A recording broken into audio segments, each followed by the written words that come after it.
ভাবুন তো, মাত্র 7 দিন রান্না করা খাবার যদি বন্ধ করে কাঁচা ফল, সবজি, স্প্রাউটস, ড্রাই ফ্রুটস এরম প্রাকৃতিক খাবার খেলেন, আপনার শরীরে এমন কিছু বদল হবে যা আপনি কল্পনাও করতে পারেননি। আপনার শরীর একটি আজব যন্ত্র।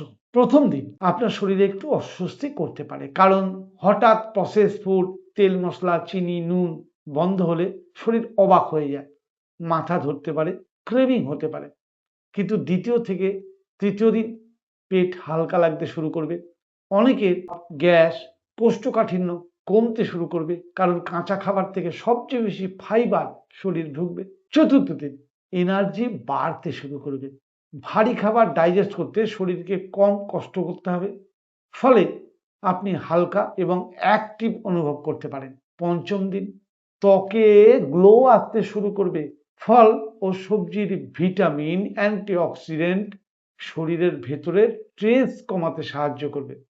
6 নম্বর দিনে অনেকেই বলেন মন শান্ত লাগে, ঘুম ভালো হয়, কারণ শরীর তখন ওভারলোড থেকে বেরোয়, নার্ভাস সিস্টেম রিল্যাক্স করে।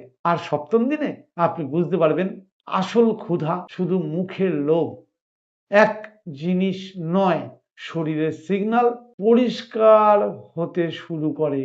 সমস্ত সিগন্যাল আপনি সহজেই বুঝতে শুরু করবেন যে আসল লাভটা কোথায়। কিন্তু মনে রাখুন, শুধু কাঁচা খাবার সবার জন্য ঠিক নয়। যাদের হজম শক্তি দুর্বল, যাদের গাট হেলথ বিগড়ে রয়েছে, থাইরয়েড আছে, আইবিএস আছে বা ঠান্ডা প্রকৃতির মানুষদের এটা খুব সাবধানে কারোর তত্ত্বাবধানেই করা উচিত। ব্যালেন্স কিন্তু সবচেয়ে জরুরি। এই কথাটা যদি বুঝে যান, আপনি একবার নিজে পরীক্ষা করে দেখুন না, ভয় কেন পাচ্ছেন? মানুষ তো একদিন কাঁচা খেয়েই ছিল, আর আজকে আমরা প্রকৃতির খাবার খাওয়া ছেড়ে দিয়ে ফ্যাক্টরি তৈরি খাবার আর রান্নাঘরে জ্যান্ত খাবার কিনে মেরে খাবার খাচ্ছি বলেই তো আজকে আমাদের এত রোগ। একবার প্রকৃতির কাছে 7 দিনের জন্য ফিরে যাওয়ার চ্যালেঞ্জ নিজে নিয়ে দেখুন না, শরীরে কি মিরাকেল ঘটে।